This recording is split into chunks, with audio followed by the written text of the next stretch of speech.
sanctify them in the truth. 과거를 돌아봄으로써 앞으로 나아가기.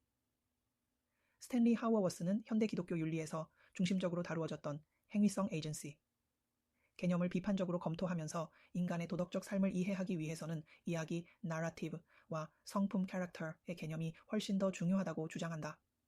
그는 우리가 우리의 삶을 이해하고 살아가는 방식이 궁극적으로는 자기 셀프라는 실체 개념보다도 삶의 이야기에 의존한다고 말한다. 하워워스는 윤리학에서 자주 강조되는 행위성 개념이 지나치게 미래지향적 결정을 중심으로 구성되어 있다고 비판한다. 즉, 도덕적 삶이란 앞으로 어떤 결정을 내릴 것인가를 기준으로 정의되는 경향이 있지만 실제로 우리의 도덕적 삶은 과거에 했던 결정들, 그 당시에는 자신이 무엇을 하고 있는지 알지 못한 채 내린 을 회고적으로 받아들이는 데서 구성된다고 주장한다. 그는 이러한 시각에서 볼 때 인간의 도덕적 정체성은 지금 내가 과거를 어떻게 받아들이는가에 달려 있다고 말하며 행위성은 과거의 결정들을 자기 것으로 만드는 기술로 정의될 수 있다고 제안한다. 하워워스는 윤리적 삶의 핵심은 자율적인 행위 주체가 아니라 삶의 이야기 안에서 형성되는 성품과 습관에 있다고 본다. 그는 아리스토텔레스와 아퀴나스를 예로 들어 이들은 현대적 의미의 자기나 행위성 없이도 덕의 훈련과 습관화를 통해 윤리적 삶을 설명했다고 강조한다. 따라서 덕윤리의 핵심은 개별적 선택보다도 반복된 훈련과 공동체적 전통을 통해 형성된 성품이라는 것이다. 하우어워스는 니체, 푸코 등 포스트 모던 사상가들이 자기와 행위성 개념을 해체하는 시도가 오히려 기독교 윤리에 신학적으로 유익할 수 있다고 주장한다. 왜냐하면 기독교는 원래부터 인간이 자기 자신을 온전히 아는 존재라고 보지 않기 때문이다. 오히려 하나님과 공동체 안에서 자신이 누구인지를 발견하는 것이 기독교적 자기 이해의 핵심 아니다.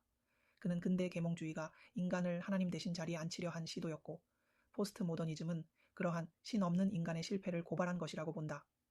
하우어워스는 결혼의 예를 들어 인간이 진정으로 자기 삶의 의미를 아는 방식은 지금 이 순간의 자유로운 결정이 아니라 공동체 안에서 반복적으로 형성되고 기억되는 약속의 실천을 통해서라고 말한다.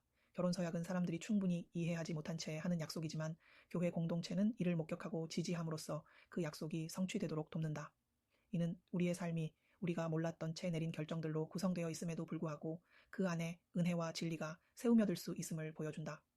그는 자신의 어린 시절에 지녔던 인종차별적 태도에 대한 회상을 예로 들며 그 과거가 단순히 그때는 몰랐던 나라고만 말한다면 자신의 삶의 연속성을 잃게 된다고 주장한다. 대신 죄를 기억하고 회개하고 용서를 받는 과정을 통해서만 그 과거를 나의 일부로 받아들일 수 있으며 그것이야말로 삶을 나의 것으로 만들 수 있는 유일한 방식이라고 강조한다. 기독교는 은총과 용서를 통해 과거를 받아들이고 미래를 향해 나아갈 수 있는 삶의 형태를 제시한다. 하워워스는 결국 다음과 같이 말한다.